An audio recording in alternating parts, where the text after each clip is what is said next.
자, 7과 본문 두 번째 성어는 동문서답인데요. 이거 역시 고진감래만큼 유명한, 들어본 적이 있는, 여러분들도 많이 알고 있는 그러한 사자성어일 것 같은데요.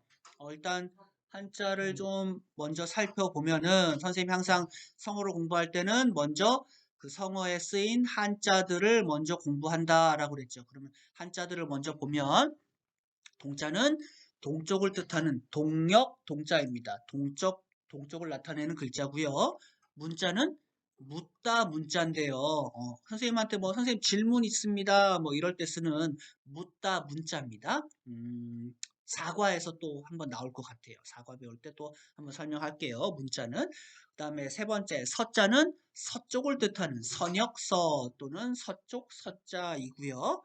네 번째 마지막 답자는 답하다, 대답하다 이러한 뜻입니다. 그래서 뭐 예를 들면 정답 뭐 이럴 때 쓰는 답이겠죠? 답하다. 그러면 선생님이 항상 첫 번째 성어를 공부할 때 첫 번째는 한자를 풀이하고요. 두 번째는 그 한자를 가지고 글자 그대로 직역을 한다라고 그랬습니다. 직역을 해보면 동문서답 동쪽을 물어봤는데 서쪽을 대답해 준 거예요. 동쪽을 물어봤으면 동쪽을 대답해 줘야 되는 게 이제 보통의 상황인 거잖아요. 근데 동쪽을 물어봤는데 서쪽을 대답했대요. 자, 선생님이 직역까지만 공부하면 그건 공부하다 만 거라 그랬습니다. 그죠? 우리는 성어를 써먹을 때 직역을 써먹는 것이 아니라 속뜻을 써먹는다라고 지금 계속 반복해서 이야기하고 있는데요. 동문서답은 속뜻이 뭐냐?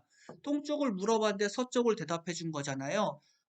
재용아, 지금 몇 시니? 라고 물어봤는데, 지금 나 이문동이야. 뭐 이런 거죠. 그죠? 시간을 물어봤는데 장소를 얘기한 거예요.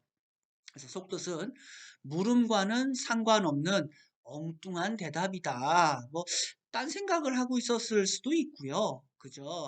아니면 소리를 잘못 들었을 수도 있고, 일부러 그랬는지 잘 모르겠지만, 질문과는 상관없는, 물음과는 상관없는 엉뚱한 대답을 동문서답이라고 한다. 요건 이제 어떤 상황에서 쓰는지 알겠죠? 친구한테 뭘 물어봤는데, 친구가 헛소리를 하거나, 딴소리를 하거나, 뭐, 그럴 때 동문서답이라고 표현하면 되겠죠.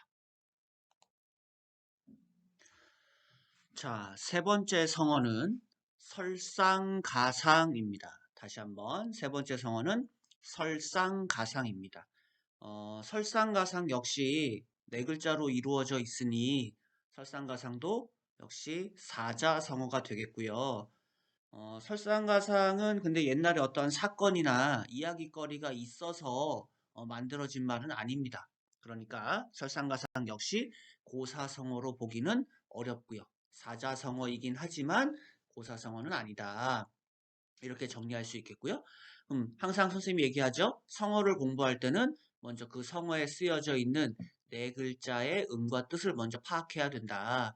자, 첫 번째 나와 있는 설자는 눈 설자입니다. 하늘에서 내리는 눈을 이야기하는 것이고 상은 위 상자고. 그러니까 설상이란 말은 눈 위에 이런 말이 되겠죠. 그 다음에 가는 더하다 가짜인데요. 그래서 더하고 빼다라는 말을 가감이라고 얘기하거든요. 우리 가감 없이 얘기해봐라. 그러면 어떤 말을 할 때 더하지도 말고 빼지도 말고 있는 그대로 얘기해라 할 때 가감 없이 뭐 이런 법을 얘기하거든요. 또는 뭐 우리 뭐 가맹점이다 이런 표현도 쓰기도 하고 가맹점이라는 용어 알죠? 그럴 때도 쓰는 더하다 가짜입니다. 상자는 눈 설자랑 비슷하게 생겼죠. 윗부분이 비우자 똑같이 들어가 있는데 아래쪽이 좀 다르죠. 상자는 설이 상자입니다. 설이 상. 그럼 설상가상을 직역을 하면 항상 한자 뜻풀이를 한 다음에 두 번째는 직역을 한다 그랬죠. 직역을 하면 설, 눈, 상, 위에, 가 더해지는 거예요. 뭐가? 서리가 더해지다. 그래서 직역을 하면 눈 위에 서리가 더해지다 이러한 뜻이 되겠고요.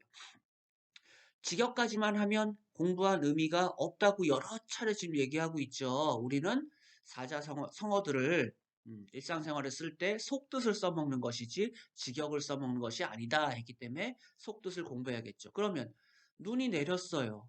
미끄럽죠. 근데 그 위에 서리까지 더해졌어요. 그러니까 더 안 좋아진 거죠.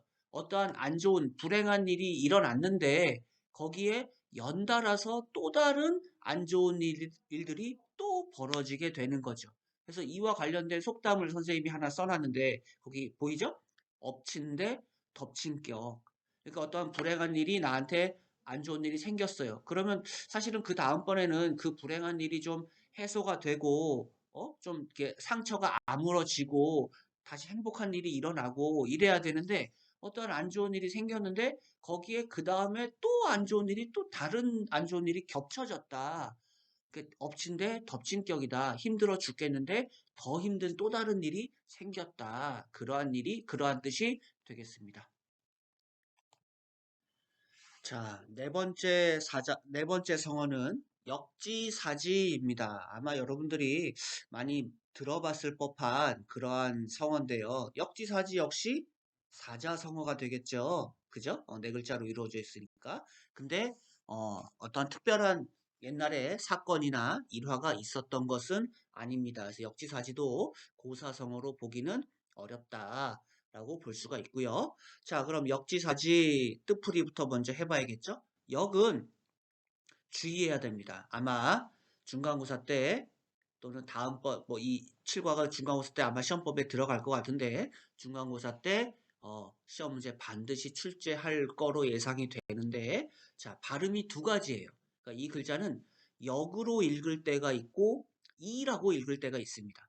근데 역으로 읽어야 될 때는 뜻이 바꾸다입니다. 그러니까 바꾸다란 뜻으로 쓰일 때는 역으로 읽어야 되고요.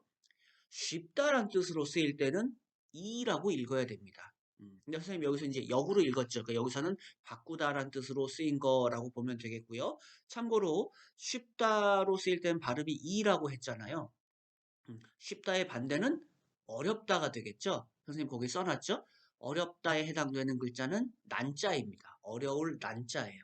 그래서 항상 11월 셋째 주 목요일 날 수능 시험이 있잖아요. 여러분들도 지금 한 5년 정도 후면 아마 수능을 볼 것 같은데 수능을 보고 나면 항상 그날 뉴스에 가장 첫 번째 일면으로 나오는 뉴스가 이번 수능은 난이도가 어쩌고 저쩌고 했다. 뭐 언어는 뭐 쉬웠고 난이도가 높았고 수리는 난이도가 낮았다. 뭐 이런 여러 가지 이야기들이 나올 텐데 난이도란 말이 시험이 어려웠느냐, 어려웠느냐, 쉬웠느냐를 정도로 표현한 것이 난이도라고 보면 되겠습니다.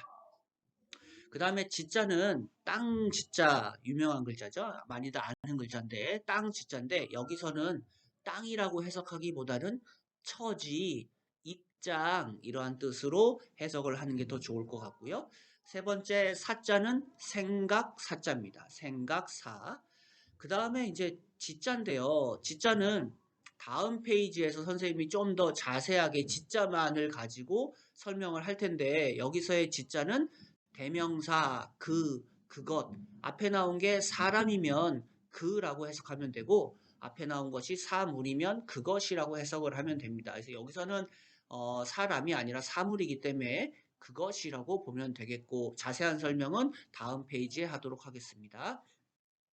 자, 그러면 정리하면 역은 바꾸다 역, 지는 땅지. 근데 여기서는 입장, 처지. 사는 생각사, 생각하다. 지는 대명사, 그것. 자, 그럼 직역을 해보면 처지를 바꿔서 또는 입장을 바꿔서 그것을 생각하다. 그것은 뭐냐? 처지겠죠. 처지겠죠. 입장이겠죠. 그래서 입장을 바꿔서 처지를 바꿔서 상대방의 그 처지를 입장을 생각해 보다 이런 말이 되겠고요. 그래서 속뜻은 처지를 바꿔서 입장을 바꿔서 생각해 본다. 우리 두 사람 사이의 의견이 팽팽하거나 둘의 싸움이 조율이 잘 안 되거나 그럴 때 이제 제3자가 나서서 역지사지 해봐라. 역지사지라는 표현을 많이 쓰거든요. 내 입장만 이야기하지 말고 상대방의 입장에서 좀 생각해봐라. 너가 만약에 이 친구라면 이런 표현들을 선생님들이 많이 하시는데 싸움 났을 때 역지사지 유명한 말이니까 이것도 알아두는 것이 좋겠죠. 한자 지는 보통 어른들이 갈지라고 많이들 얘기합니다. 갈지에서 갈은 가다라는 뜻입니다. 하지만 이 한자가 가다라고 쓰이는 경우는 많지 않습니다. 오히려 뭐뭐의, 뭐뭐하는 이러한 뜻으로 훨씬 더 많이 쓰입니다. 이처럼 뭐뭐의, 뭐뭐하는 이런 식으로 쓰이는 경우 이 지자를 우리는 어조사지라고 많이 이야기합니다. 또 하나 이 한자는 대명사로도 많이 쓰입니다. 대명사란 앞에 나온 명사를 대신한다라는 뜻인데요. 이럴 경우 이 한자는 그것 이렇게 해석이 됩니다. 그렇다면 여러분들은 이 한자의 경우 두 가지를 반드시 기억했으면 좋겠습니다. 어조사로 쓰일 경우의 지와 대명사로 쓰일 경우의 지 이렇게 두 가지를 꼭 기억하기 바랍니다.